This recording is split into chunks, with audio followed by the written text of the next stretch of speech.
Hello everyone, welcome back to my YouTube channel वांगशन and emotions. I hope आप सब अच्छे हैं। अच्छे नहीं हैं तो हो जाओ यार। गाइस, आज के पार्ट को स्टार्ट करते हैं। कहानी की शुरुआत वहीं से होती है जहाँ पर हमने लास्ट एपिसोड छोड़ा था। वांग जी और विंग की मैरिज हो चुकी थी। विंग जो अभी कार के अंदर बैठा हुआ था और विंग ना अभी ऐसी हालत में था ना कि तो वो कहीं और जा सकता है ना हिल सकता है। उसे लग रहा था कि कुछ टाइम बाद ना उसकी सांसें भी अटक जाएंगी। वांग जी ने विंग को जो उसकी प्रोफेसर यान ली है उसके पास और सिचेन के पास बिठा दिया था। सिचेन और यान ली विंग के अगल बगल बैठे हुए थे। विंग उन दोनों के बीच में था। वांग जी जो कि ड्राइविंग सीट पर था वो ड्राइव कर रहा था।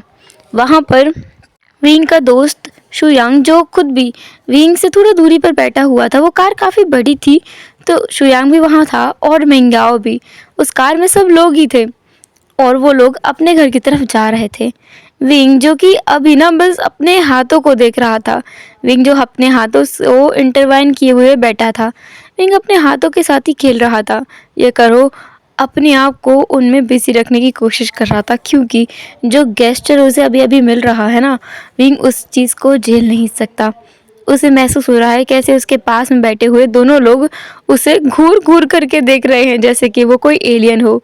विंग जिसने पूरे रास्ते अपने आप को बड़ी मुश्किल से संभाला। जब वो लोग घर पहुंच गए तब जाके विंग को चैन की सांस आई।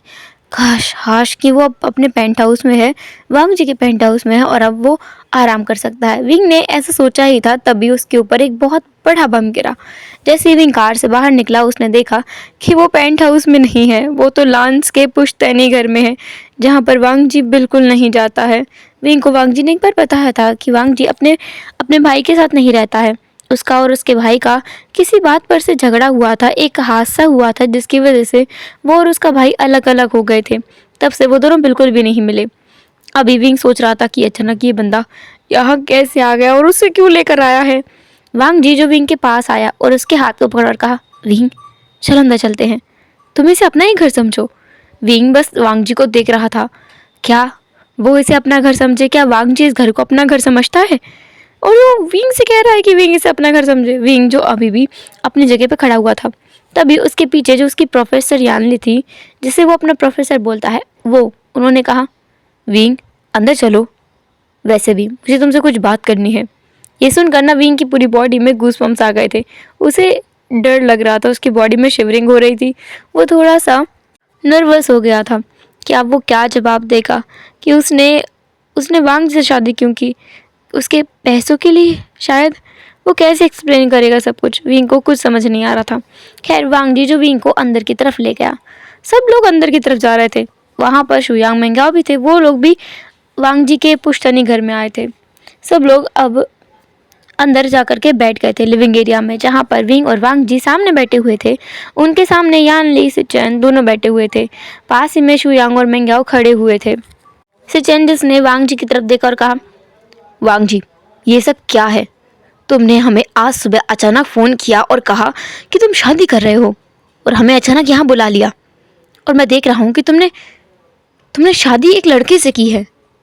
वांग जी जिसने अपने ब्रदर की तरफ देखा और कहा, भाई मेरी मर्जी में किससे शादी करता हूँ या नहीं, पर ये शुक्र मानिए कि मैंने ज़िंदगी में किसी को अपने लिए पसंद किया है जिससे मैं बेहद प्यार भी करता हूँ। जब विंग ने ये शब्द सुना ना अपने लिए कि वांग जी उससे प्यार करता है, विंग को थोड़ी राहत महसूस हुई क्योंकि वांग जी ने ना उससे ऐसा कुछ स्ट्रॉन्ग कन्फेशन नहीं किया था कि हाँ वो सच में विंग से बहुत ज़्यादा प्यार करता है। पर अभी अपनी फैमिली के सामने वांग जी बोल रहा है तो विंग को बहुत अच्छा महसूस हो रहा था। यान ली जो विंग को काफ़ी देर से घूर घूर कर देख रही थी। यान ली जिसने विंग की तरफ देखा और कहा, विंग तुम मुझे जानते हो ना? विंग जिसने कहा, काफ़ी अच्छे से नहीं, मैं बस इतना जानता हूँ कि आप मेरे कॉलेज में मेरी म्यूज़िक टीचर हैं, इसके अलावा और कुछ भी नहीं। विंग जो बहुत घबराया हुआ था। यान ली जिसने फिर एक छोटी सी स्माइल की और कहा, तुम डर क्यों रहे हो? मैं तुम्हें मारूंगी थोड़ी। अच्छा तुम मेरे साथ आओ, मुझे तुमसे अकेले में कुछ बात करनी है। विंग जो अभी भी अपनी जगह से नहीं हिला था। वांग जी जिसने विंग को धीरे से कोहनी मारी और कहा, विंग जाओ ना। पर जाने से पहले वांग जी ने विंग के कान में कुछ हल्के से कहा। विंग जिसने बस अपना सर हाँ में नोट कर दिया। इसके बाद विंग जो कि यान ली के पीछे उठ करके चला गया। अब उस लिविंग एरिया में जहाँ पर वांग जी और सिचेन थे, साथ ही साथ शुयांग और मेंग्याओ भी थे। सिचेन जिन्होंने मेंग्याओ की तरफ इशारा किया तो मेंग्याओ शुयांग को अपने साथ ले गया। इस घर में मेंग्याओ का अपना एक कमरा है। मेंग्याओ लांस के साथ बहुत अच्छे से साथ रहा है, उसके साथ में बचपन से रहा है। लांस सिचेन के साथ भी रहा है, पर सिचेन के साथ उतनी उसकी बनती नहीं है जितना वांग जी के साथ बनती है। सिचेन जिन्होंने वांग जी की तरफ देखा और कहा, वांग जी, जहाँ तक मुझे पता है कि ये लड़का कुछ अलग है। मैं समझ पा रहा हूँ तुम इससे प्यार नहीं करते हो। मुझे तुम्हारी आंखों में वो चमक और वो प्रेम वाला भाव नहीं दिख रहा है। वांग जी ने कहा, भाई आप जो भी चाहें वो कह सकते हैं, पर मैं विंग से प्यार करता हूँ और इसीलिए मैंने उससे शादी की है। और हाँ, सबसे इम्पोर्टेंट, वो मेरे बेबी को कैरी कर रहा है। ये सुनकर सिचेन जो हैरान हो गए थे, उन्होंने कहा, वांग जी, बोलने से पहले सोचा करो, वो एक मेल है। तुम उसके बारे में इतने गंदे शब्दों का प्रयोग कर भी कैसे सकते हो। वांग जी ने कहा, भाई आप चाहे तो डॉक्टर से पूछ सकते हैं। मिस्टर शिन ने उसे खुद से चेक करके मुझे ये कंफर्म करते हुए बताया है। जैसे ही वांग जी ने मिस्टर शिन कहा, सिचेन जिन के कान एकदम खड़े हो गए तो उन्होंने हैरान होते हुए कहा, मिस्टर शिन वो कहाँ है। वांग जी ने कहा, हमारे हॉस्पिटल में काम करते हैं, सुप्रीम डॉक्टर की तरह। मैंने उनसे विंग का चेकअप कराया था।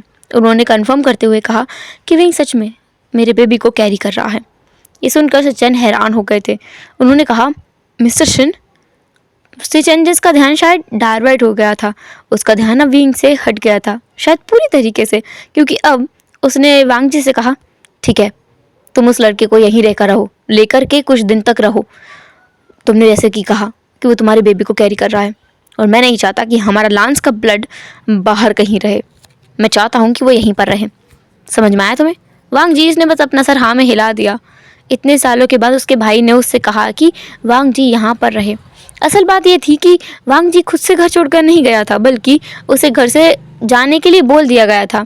उसके भाई ने उससे बस एक बार जाने के लिए कहा था और वांग जी निकल आया था।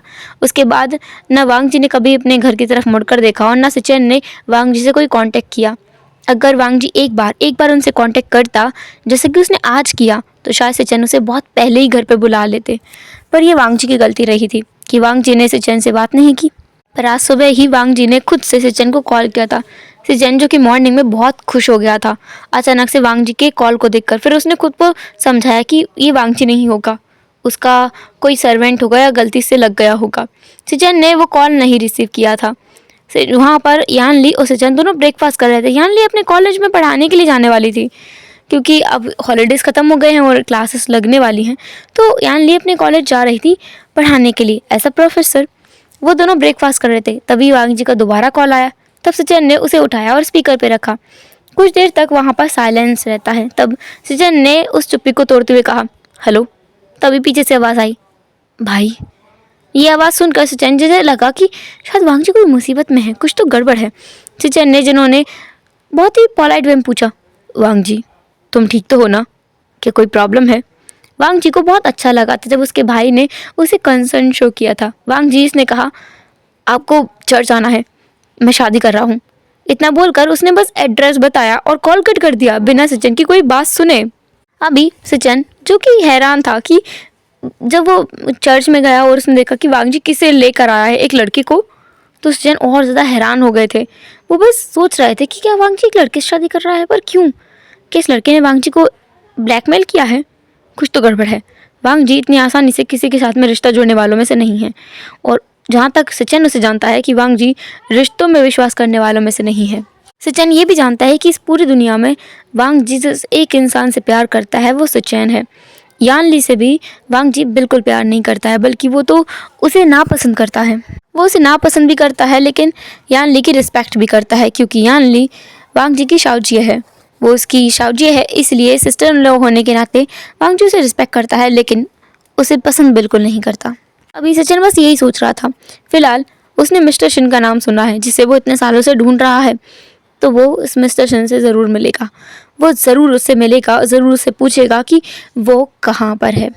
ऐसा एक इंसान जिसे मिस्टर शिन ने उससे छीन लिया था बहुत सालों पहले, जिसकी वजह से उसने अपने भाई को खो दिया था अपने रिश्ते में दरार ले आया था वो, जिसकी वजह से वो यान ली से दुखी हो गया था, यान ली से दूर हो गया था, अपने भाई से दूर हो गया था, साथ ही दुनियादारी को उसने छोड़ दिया था। और तो और सचैन तो किसी से बात भी नहीं कर रहा था उस टाइम पे, उसकी हालत बहुत ख़राब हो गई थी। अब वो उस मिस्टर शिन को ढूंढ निकालेगा। उसे पता चल गया है कि मिस्टर शिन कहीं और नहीं गया है बल्कि चाइना में है, और वो भी उसके हॉस्पिटल के अंदर काम कर रहा है। वो कहते हैं ना कि अगर खतरा सामने है तो तुम बिल्कुल खतरे के नीचे जाके छुप जाओ। खतरा ये महसूस ही नहीं कर सकता कि तुम बिल्कुल वहीं छुपे हो जहाँ पर तुम्हें सबसे ज़्यादा खतरा हो सकता है। तो वही शायद मिस्टर शिन ने किया है। वो ऐसी जगह पे जा करके छुपा था जहाँ पर कोई उसके बारे में पता लगा ही नहीं सकता। सचिन ने हर जगह पे ढूंढा था, हर जगह पर, बस उसने लांस की प्रॉपर्टी में बिल्कुल भी नहीं देखा कि क्या वहाँ पर मिस्टर शिन हो सकता है। देखो इतने सालों के बाद मिस्टर शिन उसे कहाँ मिला। 16 साल के बाद उसे वो इंसान मिला है जिसकी खोज इतने सालों से सचिन कर रहा था। उसने तो उम्मीद ही खो दी थी, लेकिन अब उसे वो इंसान मिल गया है। तो अभी वांग जी के ऊपर सचिन का बिल्कुल ध्यान नहीं है। सचिन तो बस ये सोच रहा है कि वो बस मिस्टर शिन के पास जाएगा, अब और कुछ भी नहीं। दूसरी तरफ हम देखते हैं रूम का सीन, जहाँ पर यान ली जो विंग को अपने साथ ले गई है। विंग को उसने बेड पर बिठाया। असल में मैं एक बात बताना भूल गई कि जो यान ली है उसकी एज विंग से काफ़ी ज़्यादा है। जहाँ पर विंग जिसकी एज अभी 19 ईयर ओल्ड है, वहीं पर जो यान ली है उसकी एज अभी 42 ईयर्स ओल्ड है। मतलब यान ली ऑलमोस्ट 23 ईयर्स ओल्ड है विंग से। तो अभी यान ली जो उसको ना एक मदरली फीलिंग दे रही थी विंग को, विंग के पास बैठी उसके सर पे बहुत ही प्यार से जेंटल वे में हाथ फेरा और उससे पूछा, मुझे एक बात बताओ विंग, क्या वांग जी ने तुम्हें फोर्स किया है? क्या उसने ज़बरदस्ती की है तुमसे शादी करने के लिए? जहाँ तक मुझे लगता है कि तुम उसे जानते तक नहीं थे, है ना? विंग जिसने यान ली के इतने पोलाइट बिहेवियर को देख कर ना गिव अप कर दिया। विंग ने सोच लिया कि वो सब कुछ बता देगा। तभी उसे वो याद आया जब वांग जी ने उसके कान में कहा था कि उसकी सालजिया को उनके उस शुगर डैडी और बेबी वाले रिश्ते के बारे में नहीं बताना, इंस्टेड ऑफ दैट उसे ये बताना है कि वो दोनों 1 साल से प्यार में हैं। विंग जिसने ये सोचा और उसे ना थोड़ा सा सैड महसूस हुआ कि वो यान ली को सच नहीं बता सकता। फिर विंग ने खुद से कहा कि ये भी ठीक ही है, अगर वो सच बताता तो शायद यान ली उसे नापसंद करती, क्योंकि जो रिश्ता वो बताने वाला है वो तो कोई एप्रोप्रिएट रिलेशनशिप बिल्कुल भी नहीं है। विंग को इतना पता है समाज में इस रिश्ते को अच्छा नहीं मानना चाहता है। विंग जिसने यान ली की तरफ देखकर कहा, मैं मिस्टर लान से 1.5 साल पहले मिला था, फिर हम एक दूसरे को धीरे धीरे डेट करने लगे और मुझे उनसे प्यार हो गया और उन्हें मुझसे प्यार हो गया। फिर मैं उन्हें छोड़ के चला गया। मुझे लगा कि ये ठीक नहीं है, क्योंकि वो बहुत अमीर है ना और मैं एक अनाथ हूँ। जब विंग ने ये कहा ना मैं एक अनाथ हूँ, यान ली का दिल एकदम रुक सा गया था। यान ली को नहीं पता था कि विंग का आगे पीछे कोई नहीं है। विंग जितना खुश मिजाज रह कर के घूमता है पूरे कॉलेज में, जितना हंसकर बातें करता है, यान ली जिस तरह बातें करता है, उस हिसाब से यान ली को कभी लगा ही नहीं कि विंग के आगे पीछे कोई होगा नहीं। विंग को कोई भी फैमिली नहीं है। यान ली ने जब ये सोचा ना तो उसके रोंगटे खड़े हो गए। यान ली को पता है जब किसी की फैमिली नहीं होती है तो उसे कैसा महसूस होता है। यान ली जिसने विंग को अपने पास खींचा और उसे गले लगाते हुए कहा, विंग मेरी बात सुनो, अब से ऐसा मत कहना कि तुम्हारी फैमिली नहीं है। अब मैं नहीं जानती कि तुमने क्यों वांग जी से शादी की है, तुम्हारी मजबूरी रही थी या फिर तुमने मर्जी से की है, पर मैं एक बात बता दूं, तुम्हारे लिए अब कोई है जो तुम्हारे लिए स्टैंड ले सकता है और वो हूँ मैं, समझे?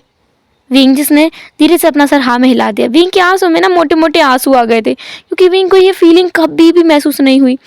हानगा ने उसे एक बार हक किया था जब भी विंग को रोना आ गया था, क्योंकि विंग का कोई बड़ा भाई भी नहीं है। उसे वहाँ पर एक बड़ा भाई मिला और अभी उसे एक मदरली फीलिंग मिल रही है। यान ली जिसने विंग को थोड़ा सा दूर किया खुद से और उसके चीक्स को अपने पाम में लेते हुए कहा, विंग मेरी बात सुनो, अगर वांग जी तुम्हें परेशान करता है तो तुम सबसे पहले मुझे बताओगे, मैं उसे छोड़ूंगी नहीं। विंग जिसने ये सुना ना उसको हंसी आ गई कि ऐसा तो कुछ नहीं है, वांग जी तो बहुत केयरिंग है, पहले भी वो बहुत केयरिंग था और अब तो ओवरली स्वीट हो गया है। इतना स्वीट हो गया है कि विंग से झेला भी नहीं जा रहा है। और यानली सोच रही है कि विंग को वो परेशान करेगा, विंग को नहीं लगता है। विंग जो मुस्कुरा रहा था ये सुनकर, रोते रोते मुस्कुरा रहा था, यानली ने भी मुस्कान दिया यान ली जो विंग को बाहर लेकर आ गई थी। यान ली को ना बहुत अच्छा महसूस हो रहा था, विंग से उसे एक कनेक्शन फील हो रहा था। ऐसे उसे ऐसा लगता था हमेशा से कि विंग ना उसका कोई अपना है, कोई बहुत करीबी है। पर अभी अभी उसे वो फीलिंग और भी ज़्यादा रियल लगने लगी थी, ऑथेंटिक लगने लगी थी, रियलिस्टिक लगने लगी थी कि हाँ, विंग सच में उसका कोई अपना है। बहुत बहुत गहरा रिश्ता है विंग के साथ यान ली का। जब वो दोनों बाहर आए तो उन्होंने देखा कि सिचेन जो वहाँ पर नहीं है और वांग जी बढ़िया सोफे पर मस्त फैल कर बैठा है। सामने उसके मिंगाओ बैठा है जो उसे घूर कर देख रहा है। पास ही में जो शुयांग है वो खड़ा है और वो मुंह फुलाकर खड़ा हुआ है। उसे देखकर ऐसा लगता है जैसे कि उसे किसी ने डांट दिया हो। विंग जो कि यानली का हाथ पकड़े हुए था, वांग जी ने विंग को देखा और आज पहली बार यानली को हैरान करते हुए विंग की तरफ उसने स्माइल किया, साथ ही साथ यानली की तरफ भी स्माइल किया और कहा, साउजिए आप ठीक तो है ना। जब जब वांग जी ने ये कहा ना, बेचारी यान ली जिसकी जान हलक में निकल आई थी कि क्या ये व्यक्ति से उससे शाओ जी कहा। जब से यान ली की शादी इस घर में हुई है उसके 1 महीने बाद तक, मतलब 1 महीने तक तो वांग जी काफ़ी ठीक था, उससे कभी कभी धीरे धीरे थोड़ी बहुत बातें कर लिया करता था। पर उसके बाद वांग जी जिसने यान ली से बात करना ही बंद कर दिया था। वो यान ली को बिल्कुल रिस्पेक्ट नहीं करता था। बाद में वो उसे रिस्पेक्ट करने लगा, लेकिन वो उसे पसंद नहीं करता था और ये चीज़ उसकी बातों में, उसकी हरकतों में और उसके एक्शंस में दिखाई देती थी। पर अभी जो वांग जी ने किया उसके बाद यान ली जो हैरान हो गई थी, उसकी पकड़ विंग के हाथ पर टाइट हो गई थी। विंग जिसने यान ली की तरफ देखा और कहा, क्या हुआ। यान ली जिसने कहा, कुछ नहीं, चलो तुम कुछ खा लो, तुम्हें भूख लगी होगी ना। विंग ने कहा, नहीं नहीं मुझे भूख नहीं लगी है, मुझे मिस्टर लान बहुत कुछ खिलाकर लेके आए थे। जब विंग ने कहा मिस्टर लान, वांग जी ने कहा, विंग मैंने कल रात को ही तुमसे कहा था मुझे मिस्टर लान मत बुलाया करो। विंग जी से याद आया कि हाँ, वांग जी ने तो कहा था उसे मिस्टर लान ना बुलाया करे। हालांकि ये चीज़ पिछली बार भी उसने कही थी कि विंग उसे सर ना बुलाया करे बल्कि डैडी बुलाया करे, तो विंग ने लगभग 1 साल तक उसे डैडी या मिस्टर लान ही बुलाया था। अभी वो उसे मिस्टर लान बुला रहा था तो उसे याद आया कि वांग जी ने कल रात ही कहा है उसे लंजन या लंजा बुलाना है। विंग ने कहा, लन लन लन लन लन लंजन लेंसन ने मुझे ब्रेकफास्ट करा दिया था। ये जब उसने ऐसा कहा ना, यान ली ने फिर से वांग जी की तरफ देखा। वो भी थोड़ा सा समझने की कोशिश कर रही है और यकीन करने की कोशिश कर रही है कि ये जो लिटिल डेविल है वो वांग जी को लिटिल डेविल ही बोलती है। लिटिल डेविल जो क्या सच में इस छोटे से एंजल से प्यार करने लगा है। यान ली ये सोच रही थी। खैर यान ली ने अपने आप को समझाया कि हो सकता है, कोई भी बदल सकता है, प्यार में तो कुछ भी हो सकता है।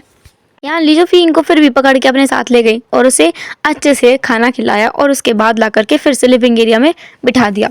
वांग जी जो विंग को देख रहा था, विंग से उसने पूछा, विंग तुम्हें फूड कैसा लगा। तुम्हें पता है शाओ जी बहुत अच्छा खाना बना लेती हैं। और ये दूसरी बात है, जब वांग जी ने उससे शाओ जी कहा, यहाँ ली थोड़ा अनकंफर्टेबल फील कर रही थी लेकिन उसे अच्छा भी लग रहा था।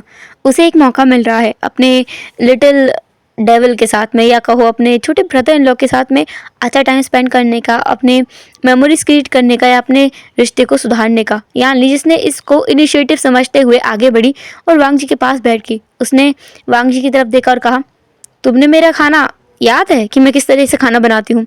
वांग जी ने अपनी शाओ जी की तरफ देखा और कहा, हाँ बिल्कुल याद है, आप बहुत अच्छे से कुक करती हैं। विंग तुम ना शाओ जी का लोटस लिप सूप पीना, वो बहुत अच्छे से कुक करती हैं वो। अगर वो सूप एक बार तुमने पी लिया तो तुम हमेशा हमेशा के लिए बाकी सारी डिशेस खाना भूल जाओगे। तुम्हें बस वही एक चीज़ सबसे ज़्यादा पसंद आएगी। हालांकि मुझे वो चीज़ उतनी पसंद नहीं है पर तुम्हें बहुत पसंद आएगी। शायद उसे थोड़ा सा तीखा करना, विंग को तीखा खाना बहुत पसंद है। बेचारा महंगा जो अभी भी वांग जी को घूर घूर कर देके जा रहा था, वो समझने की कोशिश कर रहा है कि इसके दिमाग में चल क्या रहा है। उसका बॉस सच में शायद पागल हो गया है या फिर ट्रैक पर आ गया है, या शायद सच में वो ट्रैक पर ही आ गया है।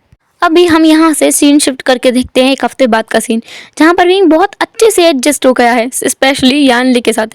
यान ली जिसे जिसे ना बहुत अच्छा महसूस होता है विंग के साथ रहकर। विंग को बहुत ज़्यादा अच्छा महसूस होता है यान ली के साथ रहकर।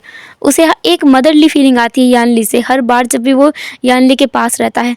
विंग ने यान ली से कुकिंग करना भी सीखा है। अभी अभी कुछ दिनों में उसने किचन का बहुत बुरा हाल कर दिया है। विंग को कुकिंग का ABCD भी नहीं आता है, पर विंग ने कोशिश किया और कोशिश करके जो खाना विंग ने बनाया उस खाने को उसने सर्व भी करवाया।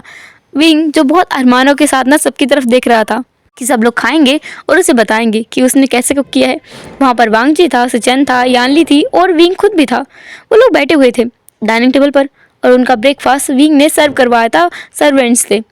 विंग जो कि अब उनकी तरफ देख रहा था क्यूरियोसिटी के साथ में कि क्या क्या बोलेंगे ये सब लोग। सबसे पहले यान ली जिसकी तरफ विंग ने देखा, उसकी तरफ वो बहुत ज़्यादा ऐसी आई से देख रहा था जैसे कि बताओ ना कैसा बनाए मुझे जानना है। यान ली जिसने एक बाइट लिया विंग का सैंडविच, यान ली ने खाया और स्माइल किया और कहा विंग ये बहुत टेस्टी है, मुझे बहुत पसंद आया। ऐसा बोलकर यान ली जिसने उसका दूसरा बाइट लिया। ये देख करके सिचन जिन्होंने खुद भी सोचा कि वो खा लेते हैं, उन्होंने खुद भी एक बाइट लिया और कहा हाँ विंग बहुत अच्छा बना है। वांग जी की तरफ अब विंग देख रहा था। वैसे तो विंग को कोई खास उम्मीद थी नहीं वांग जी से, लेकिन अभी वो थोड़ा सा सोच रहा था कि ये क्या बोलेगा खाकर। वांग जी जिसने एक बाइट लिया, उस बाइट को लेने के बाद वांग जी सोच रहा था कि क्या उसका ब्रदर और उसकी सिस्टर इन लॉ दोनों का दिमाग खराब है, वो ऐसे फूड को अच्छा बोल रहे हैं, मतलब क्या है। वांग जी जिसने तुरंत ही उस फूड को अपने माउथ से बाहर निकाल दिया, उसने टिश्यू पेपर लिया और उसको वाइप किया और कहा विंग सीरियसली मैं ऑनेस्ट रिव्यू देता हूँ, ये खाना बिल्कुल खाने लायक नहीं है, तुम एक बार टेस्ट करके देखो एंड तुम्हें खुद समझ आ जाएगा कि ये सैंडविच बिल्कुल खाने लायक नहीं है। सॉरी टू से बट मैं इसे नहीं खा सकता। ऐसा बोलकर वांग जी जो खड़ा हो गया, तभी विंग जो ना अब रोने वाली हालत में आ गया था, उसने अपने आंसुओं को हल्के से पोंछा और कहा माफ़ करना, मुझे मुझे कुकिंग नहीं आती ना, इसलिए ऐसा बन गया। विंग हैरान था, मतलब वांग जी हैरान था कि विंग इतनी सी बात पर कैसे रो सकता है। विंग तो कितने बड़े बड़े मुद्दों पर कभी नहीं रोया, अब अचानक से उसे क्या हो गया, इतनी छोटी सी बात पर कैसे रोने लगा। दूसरी तरफ यान ली जिसने विंग को पकड़ा और कहा विंग वो बस थोड़ा सा पागल है, तुम समझ रहे हो, वो थोड़ा सा पागल है इसलिए उसने ऐसा बोला। खाना बहुत अच्छा बना है, हम दोनों ने खाया ना, देखो पूरा सैंडविच फिनिश किया है तुम्हारे, देखो देखो अंकल ने भी किया है, मैंने भी किया है ना, तो ठीक है ना, गगा ने किया है ना। विंग जिसने कहा पर पर पर इसने तो कहा ना अच्छा नहीं बना है। वांग जी से समझ आया कि ना उसने गड़बड़ कर दी है, ये विंग का बच्चा बिगड़ गया है, इतने अच्छे माहौल में रहकर ना ये सब कोई बिगड़ जाता है। तो वांग जी को लगा कि विंग बिगड़ गया है। वांग जी इसने कहा मैं तो मजाक कर रहा था, मैं पूरा मजाक करने लगा हूँ विंग, अब तुम्हारे साथ रह रहकर ना मैं मजाक करना सीख गया हूँ। ऐसा बोल करके वांग जी तो दोबारा वहीं पर बैठ गया, क्योंकि सिचन उसे ना बहुत बुरी तरीके से घूर रहा था। जब से वांग जी ने कहा था कि खाना बिल्कुल अच्छा नहीं है, तब से जो सिचन है ना उसकी निगाहें सीधे वांग जी के ऊपर थी। यान ली जो विंग को समझा रही थी और सिचन जो वांग जी को घूरने में व्यस्त था, उसकी आंखें ऐसी थी कि बेटा तुम एक शब्द और गलत कहो और मैं तुम्हारी जान ले लूंगा। वांग जी जिसने तुरंत ही बैठते हुए अपनी बात को पलट दिया। वांग जी ने ना चाहते हुए पूरा सैंडविच फिनिश किया। वांग जी को ये बिल्कुल पसंद नहीं आया, बिल्कुल भी नहीं। उसे विंग से एक अटैचमेंट है, एक अफेक्शन है, पर उसे प्यार नहीं है, तो उसके अंदर ये फीलिंग भी नहीं है कि वो विंग को खुश करने के लिए ऐसा कुछ करे। खैर वांग जी जिसने उस लंच को ब्रेकफास्ट को फिनिश किया और अपने काम पे चला गया। अब टाइम ना बिल्कुल इसी तरीके से जाने लगा था, मतलब वांग जी का जीना हराम हो चुका था। वांग जी हर पल यही सोचता था कि क्या गड़बड़ क्या कर दी उसने। फिर भी उसे इस बात की खुशी थी कि वो कम से कम अपने भाई के साथ रह पा रहा है, उसके साथ टाइम बिता पा रहा है, उसका भाई उससे बातें करता है, उसे धमकियाँ भी दिया करता है, उसके साथ मजाक भी किया करता है, उनका रिश्ता सुलझते हुए जा रहा है। विंग को वांग जी से शादी किए हुए 1 महीने का टाइम गुजर चुका है। इस 1 महीने में काफ़ी कुछ सुधर चुका है। विंग को बहुत बहुत बार ऐसा एहसास हुआ है कि वांग जी बदल गया है। वांग जी जो अक्सर उसे कॉम्प्लीमेंट किया करता है, उसकी खूबसूरती की तारीफ़ किया करता है और उसे अक्सर उसका ख्याल रखा करता है। रात रात में जब विंग अक्सर उठ जाया करता है तो वांग जी खुद उससे पूछता है क्या विंग को कुछ चाहिए, और अगर विंग कहता है कि उसे पानी चाहिए, उसे बाथरूम जाना है, वांग जी हर एक चीज़ उसके लिए करने लगा है। अगर विंग कहता है कि उसे बाथरूम जाना है तो वांग जी कहता है कि क्या वो उसे विंग को छोड़ा है। और विंग हैरान हो जाता है कि बाथरूम जा रहा है, दूसरे देश नहीं जो वांग जी से छोड़ने जाएगा। दूसरी पानी भी अगर जग में नहीं रहता है तो वांग जी है जो भर कर लेकर आता है। वांग जी विंग के लिए बहुत केयरिंग हो गया है और विंग को ये चीज़ बहुत बहुत बहुत अच्छी लगती है। विंग सोच रहा है कि उसकी ज़िंदगी कितनी ज़्यादा पलट गई है, कितनी ज़्यादा बदल गई है, वो भी वांग जी की वजह से। वो वांग जी के लिए ग्रेटफुल है, बहुत ज़्यादा ग्रेटफुल है। दूसरी चीज़ विंग को अक्सर ये एहसास होता है कि वांग जी उसके साथ गहरे प्यार में है। विंग जिसने खुद से कहा कि अगर अब वो वांग जी के प्यार में गिरने वाला है तो वो रेडी है इस चीज़ के लिए। विंग को खुद भी नहीं पता है कि वो कब का वांग जी के प्यार में गिर चुका है। उस समय जब वांग जी ने उससे जाने के लिए कहा था तब शायद वो प्यार उतना गहरा नहीं था, इसलिए विंग तब जा पाया था। लेकिन अब अगर वांग जी उसे छोड़ने के बारे में कह दिया तो विंग जिंदा नहीं रह पाएगा। विंग को खुद भी इस बात का एहसास नहीं है, पर अभी वो और किस चीज़ के बारे में सोचना भी नहीं चाहता है, उसके लिए यही काफ़ी है। यान ली जो उससे कह चुकी है कि विंग जो है ना उसके साथ हर एक चीज़ शेयर कर सकता है। उसे शाओजिया बुलाता है वांगची की तरह और सिचेनका को गगल बुलाता है, बिल्कुल वांगजी की तरह जैसे वांगजी सिचेन को बुलाता है ग। उसी तरीके से वैसे ही विंग की ज़िंदगी बहुत रंगीन हो चुकी है, विंग को बहुत अच्छा लगता है। दूसरी तरफ हम देखते हैं शुयांग जो बेचारा अभी बहुत बुरी हालत में है। लगभग 1 महीना हो चुका है, वो विंग से बहुत कम ही मिला है।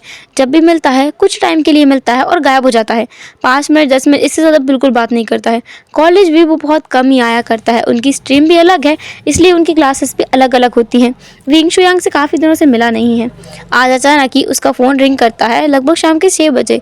तब विंग फ़ोन उठाता है और देखता है कि शुयांग का कॉल आया है। विंग जिसने कॉल को रिसीव किया और कहा, शुयांग तुम कहाँ पर हो? इतना टाइम हो गया, तुम तो मुझे भूल ही गए हो। दूसरी तरफ से कोई भी आवाज़ नहीं आई। विंग को डर लगने लगा, विंग का मन घबराने लगा था कि क्या कुछ हो तो नहीं गया। उसकी ज़िंदगी में सबसे इम्पॉर्टेंट पर्सन शुयांग ही है, सबसे इम्पॉर्टेंट पर्सन आज भी, इसीलिए वो थोड़ा घबरा गया था। दूसरी तरफ से कोई आवाज़ ना आते हुए सुनकर विंग जिसने कहा, शुयांग तुम ठीक तो हो ना, तुम कहाँ पर हो? दूसरी तरफ से अब धीमी धीमी आवाज़ आई, तुम तुम तुम तुम कितने बुरे हो, तुम कितने बुरे हो ना। वह आवाज़ विंग को सही से समझ भी नहीं आ रही थी। विंग ने थोड़ा गौर से सुनते हुए कहा, शुयांग तुम क्या बोल रहे हो, थोड़ा ज़ोर से बोलो, मुझे सुना ही नहीं दे रहा है। तब उसे एकदम ज़ोर से चिल्लाने की आवाज़ आई, मैंने कहा तुम कितने बुरे हो, तुम बहुत बुरे हो, हाँ तुम बहुत बुरे हो। विंग जो सुन रहा था कि कैसे शुयांग उस पर चीख रहा है, चिल्ला रहा है, विंग को समझ नहीं आया कि शुयांग उस पर क्यों भड़क रहा है। विंग ने पूछा, क्या हुआ है, तुम इतना गुस्से में क्यों लग रहे हो? दूसरी तरफ शुयांग ने कहा, तुम बहुत बहुत बुरे हो विंग, तुमने मुझे मुझे छोड़ दिया ना, तुम बहुत बुरे हो, मुझे तुमसे बात नहीं करनी है, मुझे बात नहीं करनी है। तुम मुझसे बिल्कुल बिल्कुल प्यार नहीं करते, तुम मुझसे वैन से प्यार करते हो, तुम मुझसे प्यार नहीं करते। विंग हमारी ज़िंदगी कितनी कितनी अच्छी थी ना उस समय जब हम साथ थे, हम एक साथ रहा करते थे, पर जब से तुम्हें वो मिला है तब से तुम मुझे भूल गए हो। विंग जी से कुछ समझ नहीं आ रहा था। विंग ने बहुत प्यार से शुयांग से पूछा कि शुयांग कहाँ पर है। शुयांग जिसने बहुत ही जेंटल वे में कहा, विंग मैं बाहर में हूँ और मैं फ़िलहाल तुमसे मिलना नहीं चाहता और तुम आना भी मत, तुम ना बिल्कुल भी वेंस के हॉट बार में बिल्कुल मत आना, मैं तुम्हें वहाँ नहीं मिलूँगा। नहीं मिलूँगा। विंग ने कहा, ठीक है, मैं वेंस के हॉट बार में बिल्कुल भी नहीं आऊँगा क्योंकि तुम मुझे वहाँ नहीं मिलोगे। ऐसा बोलकर विंग जिसने कॉल को नहीं कट किया, वो तुरंत वहाँ से निकल गया। अपनी कार की कीस ली, जो कि असल में सिचेन ने उसे कार गिफ्ट की है, वो उस कार की कीस ली। विंग को अब चलाना आने लगा है कार और वो खुद ही ड्राइव करते हुए निकल गया। हेलो एवरीवन, तो कैसे आज का पार्ट, जो भी हो जैसा भी कमेंट ज़रूर करना एंड गैस करके बताना कि आगे क्या होगा। आखिर क्या बात है जो शुयांग इतना ज़्यादा दुखी है, वो इतना ज़्यादा परेशान क्यों है और विंग से वो इतना गुस्सा क्यों है, और अब विंग क्या करेगा एंड कितने जल्दी ये राज खुलने वाला है कि सिचेन कैसे ढूंढ रहा है, जिसकी वजह से वांग जी उससे अलग हो गया था और वांग जी क्यों विंग से शादी कर रहा था। ये राज भी बहुत जल्द खुलने वाला है। चलो फिर मिलेंगे नेक्स्ट एपिसोड में कुछ खुलते हुए राजों के साथ में। तब तक के लिए टेक केयर, बाय बाय, अपना ख्याल रखना, बाय बाय।